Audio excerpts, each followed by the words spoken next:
Well,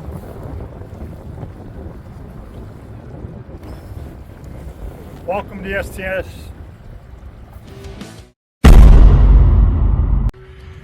Life is good!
Good morning, everybody. Welcome to Open Water Season 2024. And also happy Easter Sunday to everybody. Everybody that celebrates this day, that is. Welcome to NTS Adventures. Well, today, my friends, I'm out here on the mighty Ottawa River. Yes, I always call it mighty because I think it is a mighty river. And I've decided to do something I have never done in my life. I've decided to do something I've never done in my life, and that's come out here and fish some pre-spawn walleye on the Ottawa River. I have until midnight tonight to do this. We got about, I don't know, 10 more hours, maybe 11. I'm not going to be out here that long though, because my beautiful wife Annette is at home cooking a turkey and doing some pudaha, aka pierogies, doing some nice little vegetables, maybe a salad, I don't know, maybe some Brussels sprouts. I love fried Brussels sprouts. But anyway, I digress. Welcome to the day. Beautiful day here in the Ottawa Valley, sitting about 6 degrees Celsius. I don't know, what is that, 40 degrees for my American friends. And decided just to come out here and throw a couple casts, fire up the old 115 Yamaha Show, D-Max that is, give her a bit of a boot and get her all warmed up. Basically just iron out the kinks here in the boat, making sure the rods are all dialed in, re-spooled, making sure electronics work, that all the fish finders work, the bilge works, the batteries work. You guys know the drill for the first time out. That's what I'm doing. And hey, you know what? I think I'm gonna be okay because I've only been out here 10 minutes and I caught that decent 18, maybe 20-inch walleye. So we'll see how she goes. I'm gonna throw a couple casts here for the next couple hours. Stay tuned for the next 20 minutes or so. Like I say, you might enjoy it. Hang in there.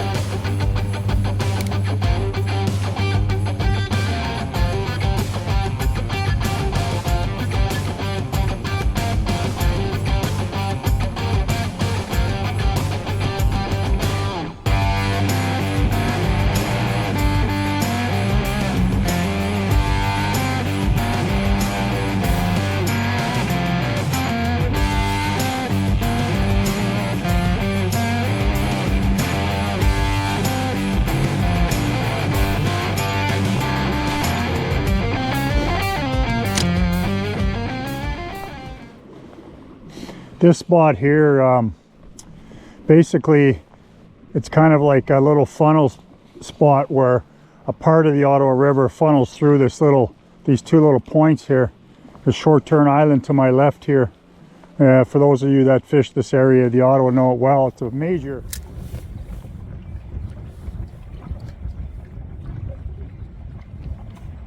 With this presentation, I try and keep my rod tip as high as possible.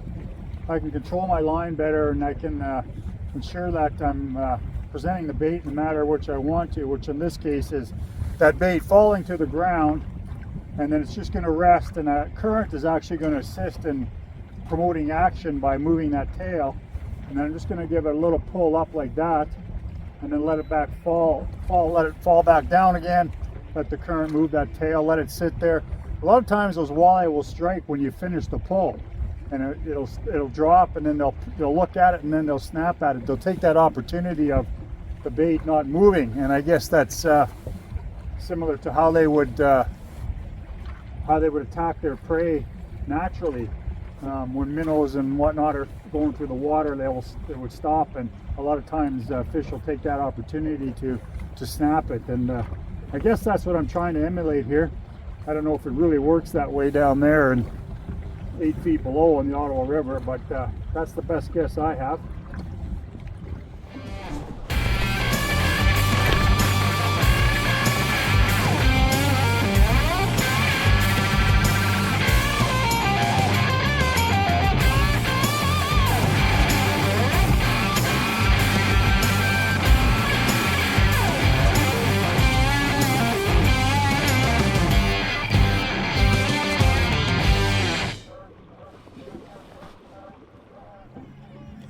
So when I'm doing my side imaging, if I see a pod of fish, I'll mark it as a waypoint, and you can probably just pick them up there on the right hand part of the screen. I use a split screen when I'm trying to get back onto it, and if you can see my waypoints down there, I've marked a couple, and essentially the boat is the flashing spot, and I'm trying to navigate the boat over to that waypoint where I've marked a pod of fish. And then once I get on it, I'll be able to confirm if they're still there or not, because I got the graph split to showing where the bottom is on the left-hand side and the map and the waypoints on the right-hand side.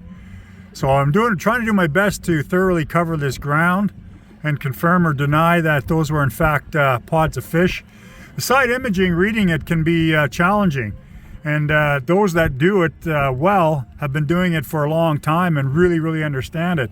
I'm fairly new to the technology, not even a year yet, and I'm still getting used to it, even though I've watched a million YouTube videos on how to use it and how to identify fish. It still is a little bit challenging, but I think I'm getting there.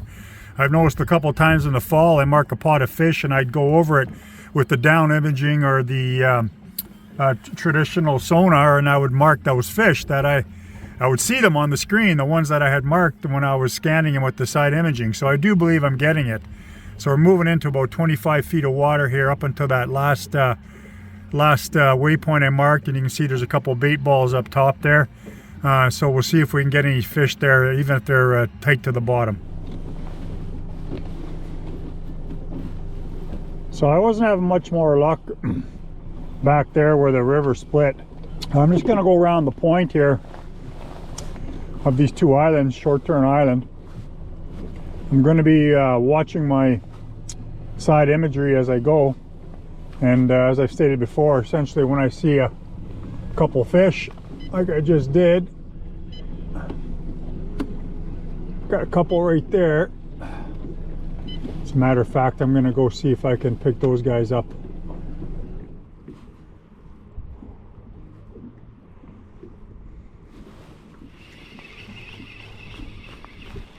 Nice looking bit of sand there. These transition areas sometimes are good for fish, i.e. where rock meets sand, and or anything really. Sand meets weeds, or rocks meet weeds, or weeds amongst rocks. Something that is different. And there's various reasons why they'll hold there. I'm not sure of all the reasons. Somebody who's a better angler than I am and more skilled or more educated, I guess, as you will, would be able to tell you. But essentially that's not a bad place. So I've been told. Move to the backside of Short Turn here. You see the wind's coming straight at me now. I was fishing on the other side of that. I don't know if you can figure that out or not, but the water temperature, oddly enough, is 3 degrees warmer on this side. It's 35 on the other side. It's 38.8 on this side. I'm not sure if that's going to make any difference or not, but I'm going to throw a couple casts in there and slowly jig it back to where I am. There's a lot of current right there, so it's going to come back on its own until it hits the bottom, and then it'll kind of start to stop. But we'll see what happens.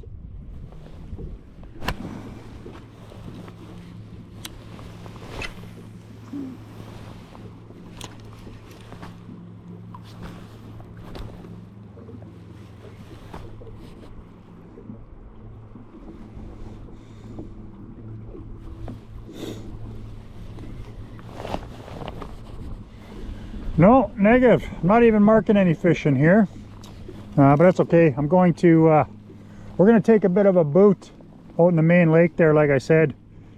Warm up the VMAX show. The VMAX show. We're going to warm her up. And then we're going to go back, and I'm going to probably hit one spot on the way home. Just kind of caught my curiosity. It's kind of another outflow of current, and maybe we'll fish the edge of that. And if we get nothing there, then we'll call her a day. But let's go for a ride on the Ottawa River. It's going to be fun. Sit down, grab some popcorn.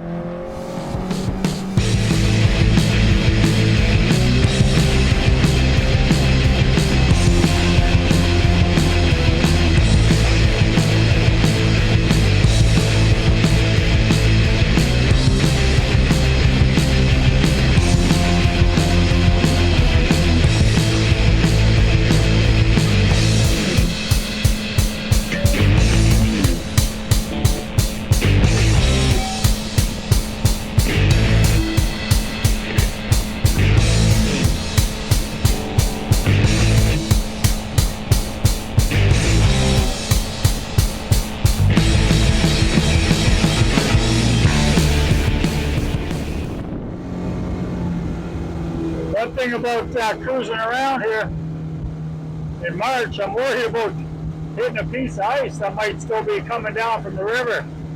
But I've been assured by a couple of people I saw at the dock there that come out here regularly for their cottages that it's long gone. But still, you can never be too careful. So I'm really taking my time here.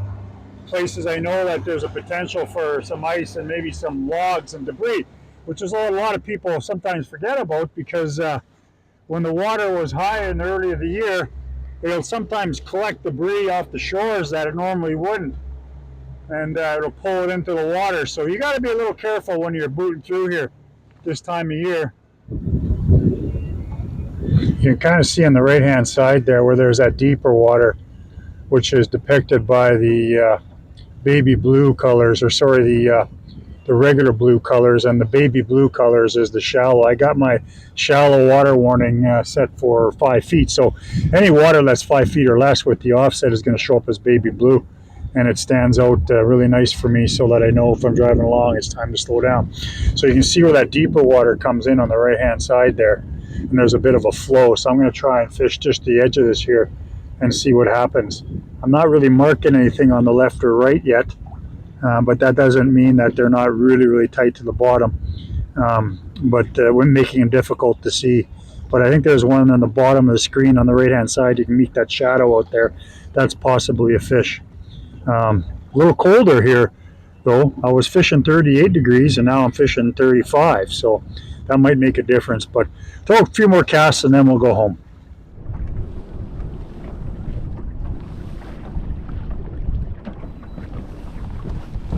Getting a bit too cold for this cowboy. I think it's time to go in. Get warm. Get ready for Easter supper. Can't believe I'm saying that. I still can't believe I'm saying that. Getting ready for Easter supper, and I'm on my boat on the Ottawa. Crazy year. We'll see you back at the launch.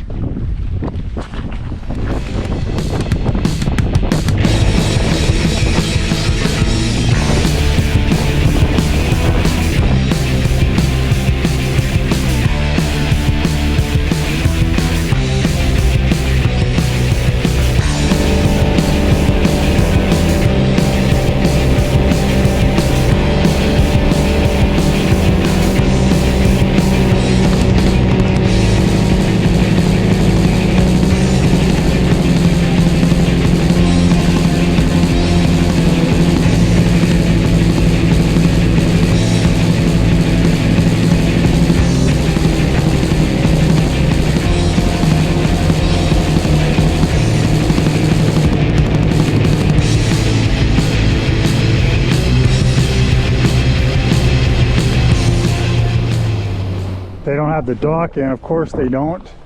I don't expect them to. They usually don't put it in till May anyway. But it's not unfamiliar to me, because when we fish in October and November, there's no dock either. So we just got to be a little bit skillful, if you will, and a little bit methodical, and just take our time getting in here, because it's a one-person operation for me today. So essentially what I'm going to do is I'm just going to put it up on the sand there nice and gently, and go get my truck, and then back her out and put her on. That's the plan anyway. Got a bit of an audience here, so that's pretty cool.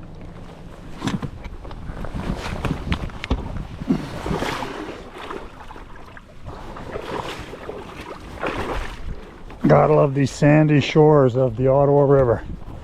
Absolutely love it. Give this a couple little notches here. Make sure she doesn't get away on me while I get my truck. That wouldn't be good. Oh, hi.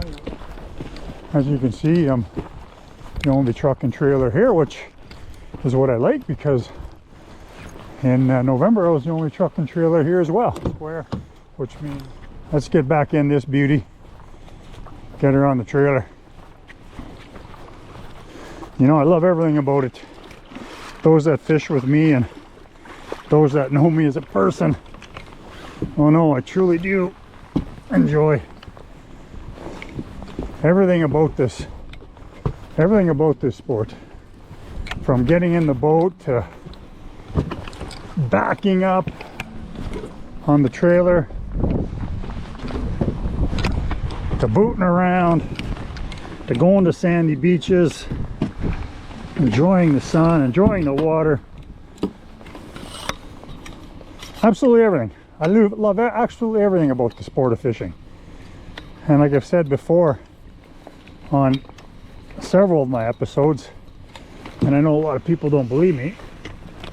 Oh, that paddle's not working the way I want it to. Let's get to the back of the boat here. The old back of the boat trick. Distribute our weight. There we go. Now, gotta make sure I got enough water there to prop it up backwards. I think I probably do. What are we thinking? Yeah, I think we're gonna be okay. We'll put her back. Put her back. All you need in this case is just enough of your lower end in the water to be catching it up for the cooling.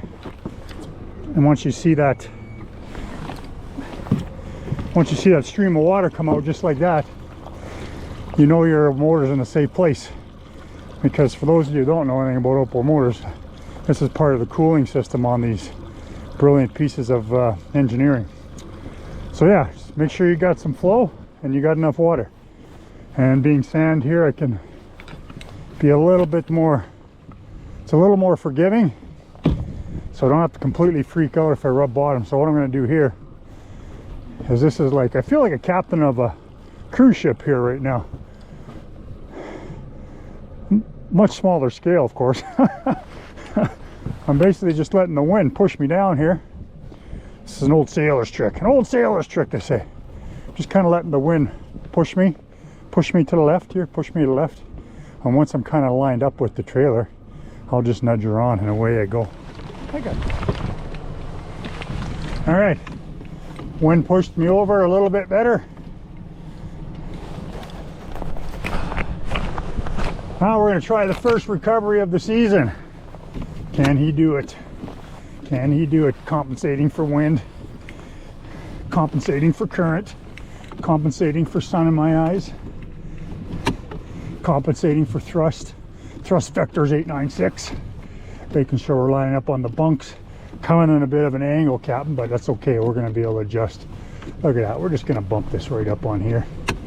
Look at that. Look at that. Holy Christ.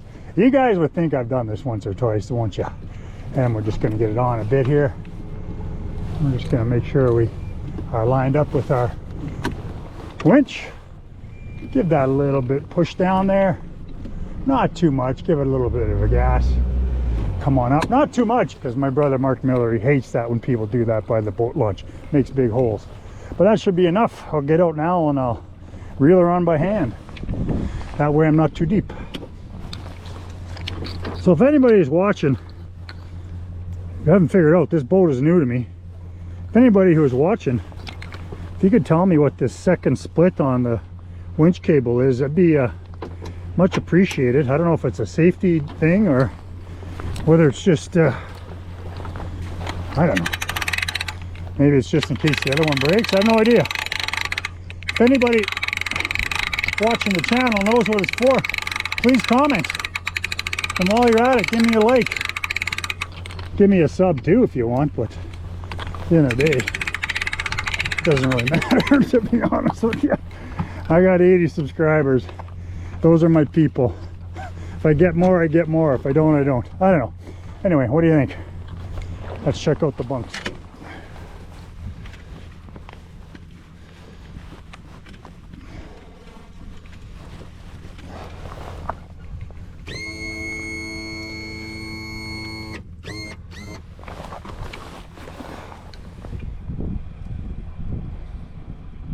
That's the end of the show. I hope you guys enjoyed it. Nothing high speed as usual. It was just an opportunity to get on the river and shake it out and check out the boat and make sure everything's working right. And more importantly, I just want to be able to say that I got out in the Ottawa River in March fishing, which, like I've said a few times in the video, is unheard of. But lots to look forward to in the future here, my friends. Open water season has just begun. Gonna be a lot of adventures on open water and big boats and small boats and maybe canoes and bikes and walking along creeks and camping. Lots to come on NTS Adventures this summer. This is probably the best time of the year for us going out and do our not too serious adventures. So hope everybody's having a great Easter weekend, and those that are living in the Ottawa Valley, enjoy this beautiful day. And until next time, you guys know the spiel. Life is hard. Have fun and support your troops. Colin out. Life is good.